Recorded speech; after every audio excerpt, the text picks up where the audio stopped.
But on February 9th, 2025, he picked up Gina from Buda Veterinary Hospital. A procedure that was done with the dog, which may explain why the dog was in a crate at the residence. Let's move on to February 11th, 2025. Mrs. Arakawa had an email conversation with her massage therapist at about 11:21 a.m. Moving on into the afternoon, Miss Arakawa was at the Sprouts Farmers Market between 3:30 and 4:15 p.m. Miss Arakawa was seen on surveillance video at the CVS pharmacy in Santa Fe from 4:12 to 4:20 p.m. She then stopped at a local pet food store at about 4:54 p.m. Her car was seen on surveillance, and the remote control clicker that is assigned to her and her vehicle was used to enter the subdivision to gain access This should be to the live. gated community at 5:15 p.m. Numerous emails were unopened on her computer on February 11th. There was no additional outgoing communication from her or known activity after February 11th, 2025. The cell phone information and the cell phone data is pending. We're working with state police to get the information from those phones, but our investigation shows that all the last known communication and activity from Ms. Arakawa was on February 11th.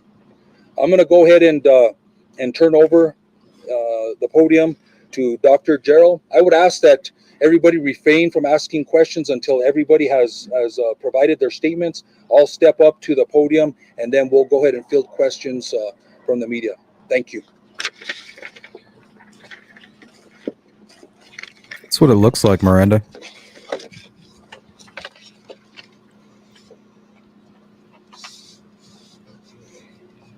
Good afternoon, and thank you for being here.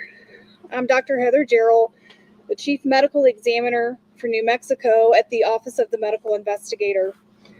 I'd like to begin by stating that it is unprecedented for the Office of the Medical Investigator to make public statements about death investigations. However, the circumstances surrounding these two deaths require accurate dissemination of important information. I've also spoken with the Hackman family prior to this conference, who are aware of the autopsy findings and conclusions and are aware of this conference. On Thursday, February 27th, I performed an autopsy on Mr. Gene Hackman. Medical examiner Dr. Daniel Gallego at the Office of the Medical Investigator performed a full autopsy on Miss Betsy Arakawa Hackman. Also on Thursday, February 27th.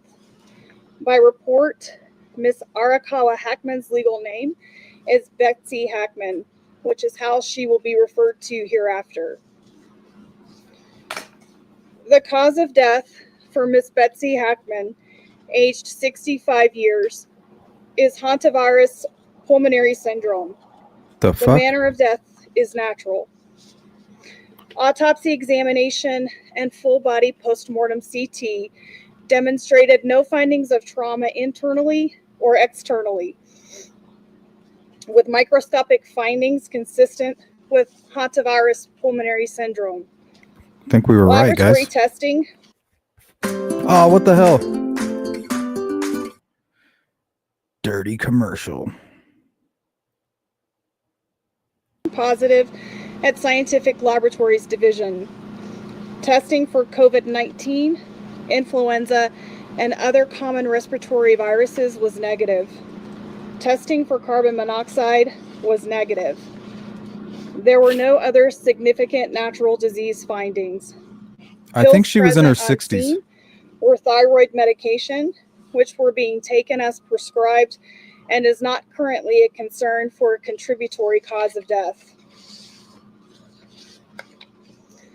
The cause of death for Mr. Gene Hackman, aged 95 years, is hypertensive and atherosclerotic cardiovascular disease, He fell. with Alzheimer's disease as a significant contributory factor.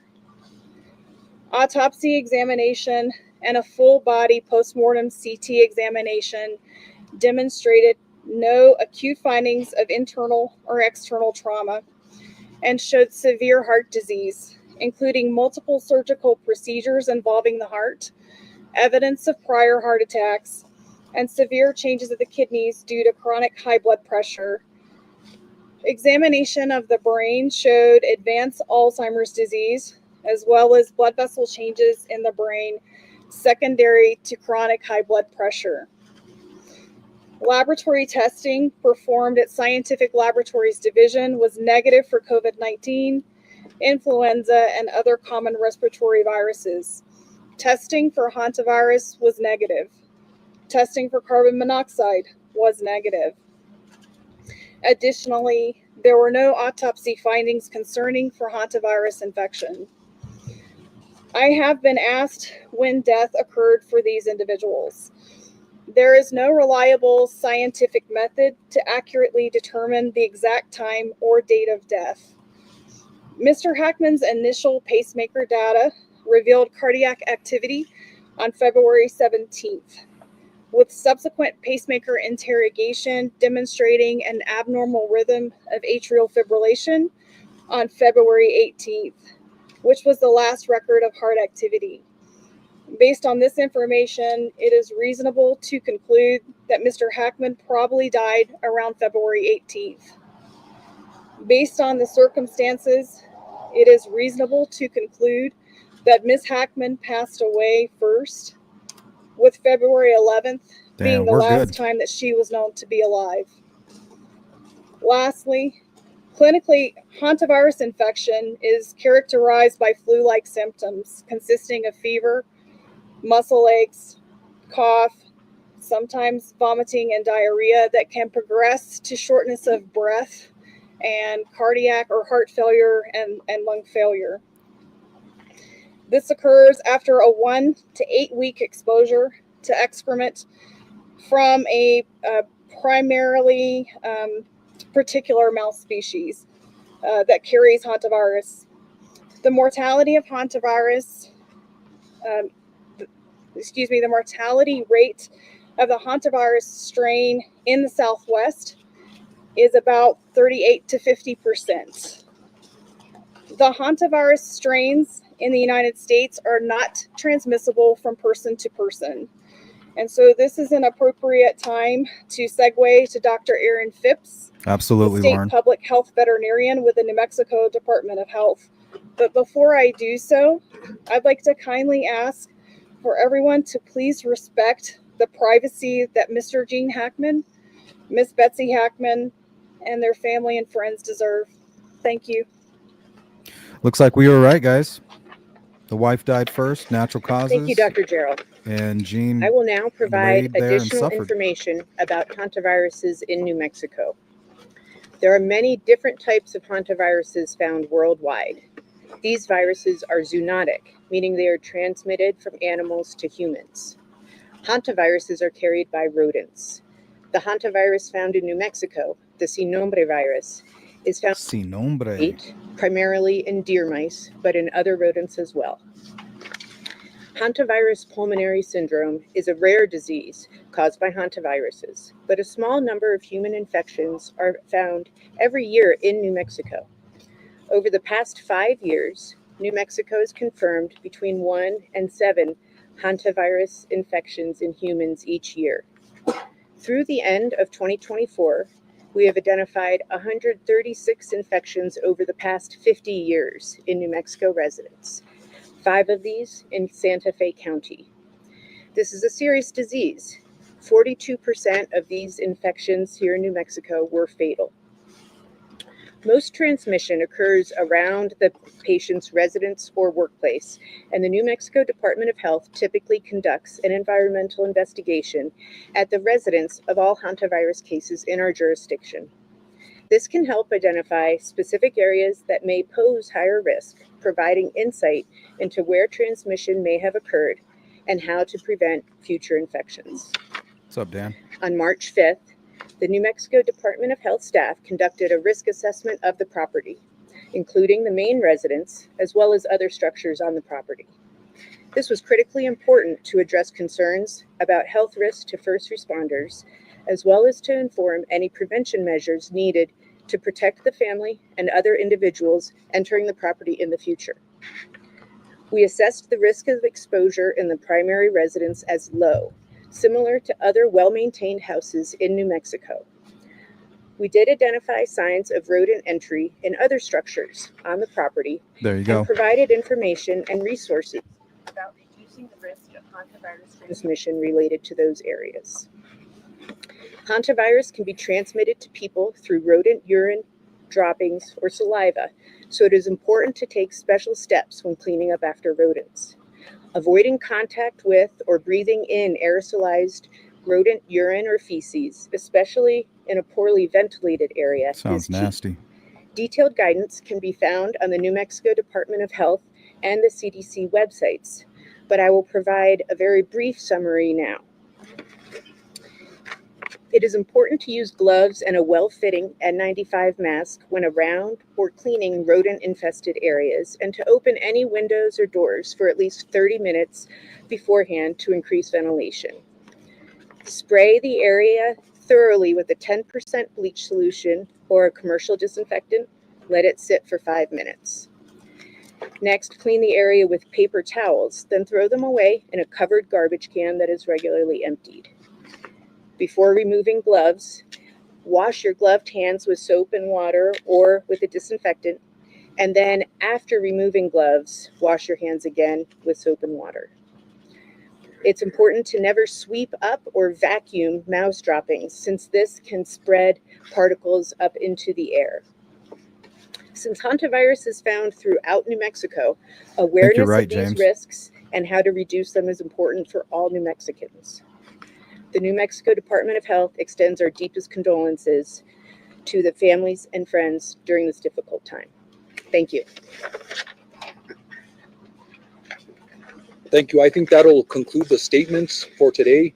We will go ahead and take questions. I ask that there be one question per agency, and please state who you're directing the question to, as there's several individuals here at this conference. Sir. Sheriff, just to clarify the timeline here, does this mean Gene Hackman was likely home with his deceased wife for a week before he passed away himself? Yes, I would assume that is the case. Do you believe, given his Alzheimer's status, that Mr. Hackman was able to live on his own and survive for those 7 days? I think that's more a question, maybe for Dr. Durrell. Sounds about right. Just He probably got up and made, just to repeat so that everyone made a can hear, the sandwich or question something. was, do we believe that Mr. Hackman was able to live on his own and survive? The answer to that question is that Mr. Hackman showed evidence of advanced Alzheimer's disease. I'm not aware of what his normal daily functioning capability was. He was in a very poor state of health. He had significant heart disease, and I think ultimately that is what resulted in his death. I was able to look at fluid to determine if he was dehydrated, and I did not see evidence of dehydration. I did see evidence of very poor kidney function, and I think he died as a result of his heart disease and with Alzheimer's His being medication. that contributing factor. What about starvation? The question was, what about starvation? So there was no food in his stomach, which means he had not eaten recently, but he had also no evidence of dehydration. So based on your understanding of the progression of the Alzheimer's, do you believe that he was possibly not aware that his wife had died or didn't know what to do in that situation? It's difficult to answer. The question was he aware that Miss Hackman had died? And I think that question is difficult to answer, but I can tell you that he was in an advanced state of Alzheimer's, and it's quite possible that he was not aware that she was deceased. This is Yeah, from the that makes sheriff. a whole lot of Considering sense. the circumstances under which Mr. It's Hackman awful. was found in the mudroom with his walking cane and sunglasses by him, do you think there is a possibility that he was trying to get help for his wife? That's hard to answer. Again, it's hard to get into the frame of mind of what was happening at the time, and I don't know if we'll ever have the answer to that question, whether he was going to go for help or he wasn't. Sir. Sheriff, are there any other big questions that you're trying to answer? I mean, does this answer the biggest questions you had about their death in this case? Is there anything else that you're really seeking? Yeah. So the question is there any other big questions that are left? I think a lot of questions were answered here today. I think there was, Absolutely. Dr. Durrell went over the cause of death, and I think a lot of those questions are answered. I think the timeline that we've been given as far as the pacemaker results and the history and evidence that we found as far as the timeline of Miss Arakawa, I think a lot of the questions have been answered. We are waiting on the cell phones, but I would very unlikely that the cell phones are going to or show anything else. Another question? Sure. Are there any signs of, what have you learned about Mr. Hackman's communication after February 11th? Did you talk to any friends of his who had spoken with him during that week-long period? I don't know if you've heard, Oh, you but Ike sounds perfect.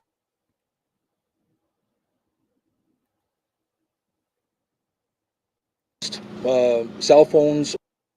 Another question? Sure. Are there any signs of, what have you learned about Mr. Hackman's communication after February 11th? Did you talk to any friends of his who had spoken with him during that week-long period, or know anything about what he was doing? So the question is whether there was any communication from Mr. Hackman or activity, and no, at this point, no. I don't know if he used cyber? Cell phones or technology or emails. There's no indication of that. So right now there is no activity from Mr. Hackman. Sheriff, do you know if his pacemaker was connected to some sort of monitoring service? Was anyone tipped off that something was wrong? The question was his pacemaker connected to a monitoring service? The answer to that is that his physician, one of his physicians, had contacted me and told me that they could see the data from the 17th, but that to really get the most information from that would come from the interrogation of the pacemaker. And that's as much as I can answer, not being a cardiologist. But they didn't say whether or not they were monitoring, or was his pacemaker equipped to send back data in exact time so that someone could say, hey, something's not right.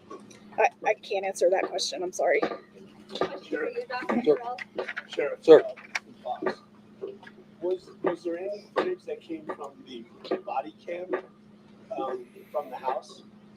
I'm sorry. What was? Was there any footage or anything that you can see from like body cam footage from the house? Any Are you talking about the body cams that the investigator, the responding personnel were wearing? Video? Is there any video? No. So there was no outside surveillance or interior surveillance that we are aware of in the residence. So there was nothing to show the activity inside or outside the residence, and not at this time, no. Dr. Jarrell, you mentioned that one of the symptoms of Hantavirus is shortness of breath. We learned before that Betsy Hackman. It's a great movie. I love that movie. What kind of medical episode would she have had to cause her to fall and not be able to ask for help? The question was regarding shortness of breath with Hantavirus, and what kind of medical episode would we expect from somebody found on the floor? And I think to be able to answer that question fairly, that's awful. I can go back to Hantavirus infection, which initiates with what's called a prodromal phase. That's initially flu-like symptoms, where a person has fever and muscle aches, that they don't feel well. After, of course, being exposed to rodent excrement. And that phase can last roughly 3 to 6 days. And then they can transition to that pulmonary phase where they have fluid in their lungs and around their lungs. And at that point, a person can die very quickly, within 24 to 48 hours, roughly speaking, without medical treatment. It's not uncommon to find someone down on the floor as part of a terminal collapse, so to speak. And that may very well have been what happened to So Miss Hackman. you're estimating her time of death on the 11th, or is it possible that she collapsed and was alive for a couple of days? It's hard to say. I don't think she was on the floor alive for a couple of days. I think that she went through that time period, and I don't know when she began to feel ill. And those are just things that I don't know that I'm ever She going probably to have thought the she answers just to. had the flu or something. But I think, And then it just hit her going like back to boom, that like a ton of initial bricks. time period, roughly 3 to 6 days of feeling ill, and then succumbing pretty quickly after fluid begins to build up in the lungs. Given the dog was crated, is it fair to assume that the dog died from dehydration or starvation?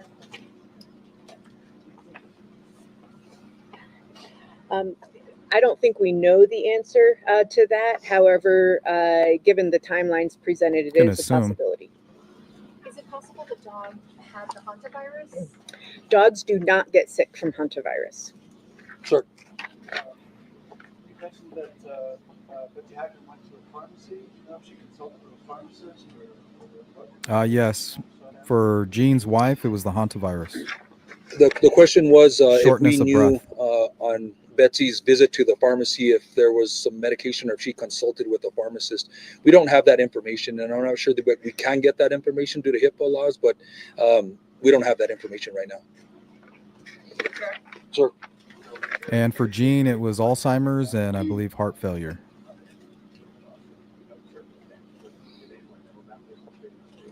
At this point, there's no indication that there was a caretaker at the home. Sheriff, with the footage that you saw of Betsy on February 11th, was there any indication that she was feeling shortness of breath or having trouble moving around while she was running these errands? You know, we can analyze the video a little more, but it's going to be hard to tell. She was walking around, she was shopping, she was visiting stores, but my detectives didn't indicate that there was any problem with her or struggle of her getting around. So, and I believe she had a mask on also, so I'll have to confirm that, but yeah, that there wasn't any indication of that. Sasha? Probably thought she had the I flu. don't know if this could better answer it, but when was the last time you guys dealt with a hantavirus case in San What's up, Diego opinionated? or responded to one? Yeah, the question was last time the city of Santa Fe or the county dealt with a hantavirus case. I think we're gonna have to look into that. I'll get back to you. I would have to do some data before we can pull that. Have you had any communication with the CDC? Is there a concern about a bigger public health issue here when it comes to hantavirus? The CDC is aware of this case. Hantavirus is a notifiable condition nationally. All hantavirus cases are notified to them. This is not an unusual case. We get cases every year, unfortunately. So we're not seeing any indications of any abnormal or unusual patterns. Dr. Darrell? We'll go ahead and take 2 more questions, and then we'll wrap this up. Is there anybody that hasn't asked a question yet? Sure. Sir. Do we know, did Betsy communicate to anyone, family, friends, that she was feeling ill? Did she make anyone aware? Again, we're going through some of the communications, and I think the cell phones may have some indications of that prior to the 11th. But as of this moment, I don't have any information that she was indicating that she was feeling ill during any communication. One more question. Since there's no sense that this is criminal in nature, are you closing this We're going to investigation? break Are it you down right still now, sharing Grunch. some body camera footage from the deputies that Good to went see the you. house? What happens next? So we will deal with IPRA requests as necessary. If there's body camera or any request for public information, we will be releasing that because of the law. But yeah, we'll consider this an open investigation until we close the loopholes of the cell phones, until we finish out the necropsy results of the canine, and other loose ends that we need to tie up. But you know, I think we're pretty close to the timeline, You got it, and Gron. with the information that Dr. Jarrell provided. One question on the heart disease.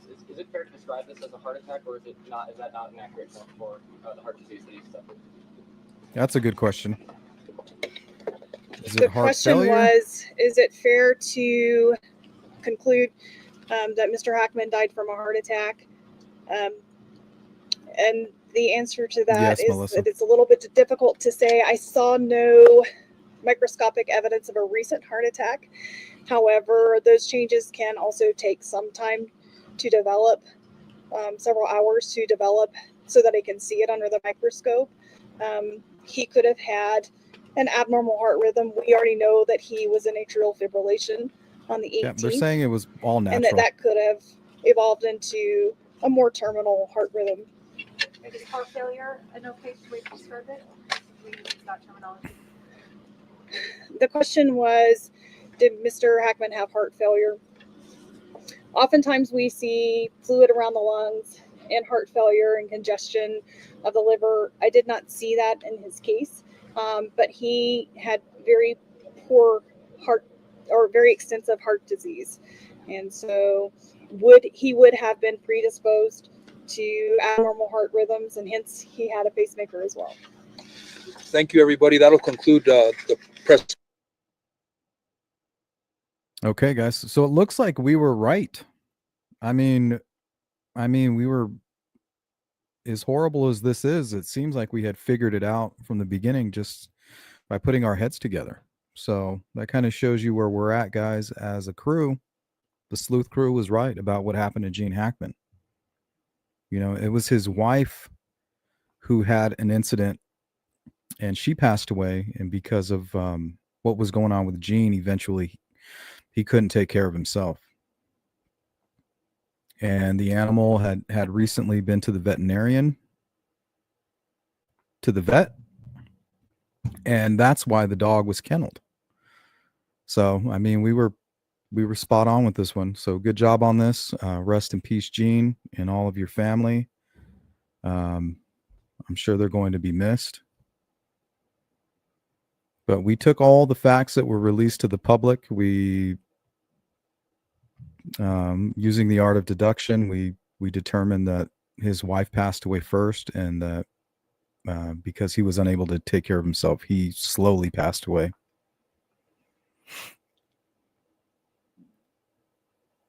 They didn't really make it clear. I'm assuming heart disease, you know, I'm assuming he needed medication daily. He didn't have any of that. They didn't specify what caused the death of the dog, but they're speculating that it was, you know, dehydration, starvation. Grunge says this will have conspiracy theories like Chris Cornell. I don't think so. I think this was pretty clean, pretty clear and cut. I mean, that's the way it appeared, right? With the pills being knocked all over the place, the positioning of the bodies, it just made sense that something happened to the wife first. She had a medical emergency. She passed away. And her being the sole caretaker of Gene, and his now knowing that he had Alzheimer's, he probably didn't even realize he wasn't being taken care of.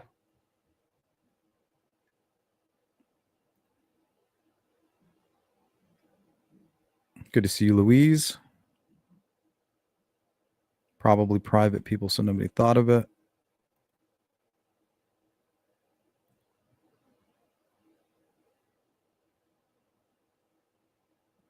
Yeah, multiple surgeries, pacemaker. So I'm sure he needed medication to keep everything kind of stable. Yep, the wife was the caretaker. She died, leaving Gene to fend for himself.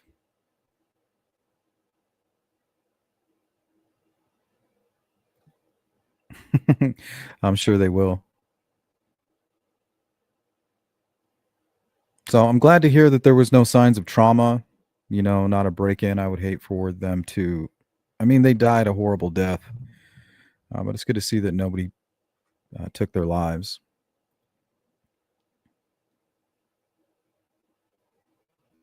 Yeah, Miranda, that's a good point. I wanted to talk about this, but interestingly, the medical examiner said Gene wasn't dehydrated. So what this tells me, it goes back to what James Cope was saying, is that he wasn't bedridden, that he was able to get around with the cane or with the help of his wife. So it was probably Alzheimer's that kept him from contacting law enforcement. Maybe he didn't even notice her. Maybe he got up out of bed, went and poured himself a glass of water, maybe made a sandwich or grabbed something out of the fridge and then went back to his room. He may have done that day after day until eventually something was wrong. He put on his sunglasses, tried to go out the front door, and just never made it.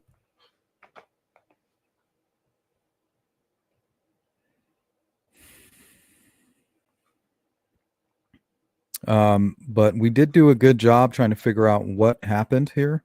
You know, we used all of the information that was readily available, and we scored an A+. So great job on that one, Sleuth Crew. Rest in peace, Gene Hackman and wife Betsy. Betsy Arakawa, I believe she was 63. Gene Hackman was 95.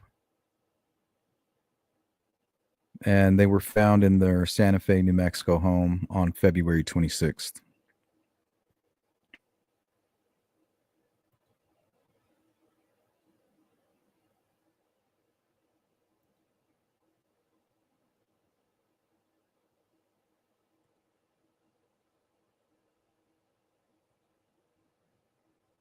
Well, I have a feeling, Melissa, that she had the virus and didn't realize it. They said she had a medical mask on. So I'm wondering if maybe she just thought she had like the flu or a cold and she was trying to stay away from Gene. Like, hey, you know, I have a flu. I'll probably be ill for a couple of days and then it'll blow over. Not realizing that she actually had the Hantavirus. And according to the medical examiner, that can hit you like out of nowhere.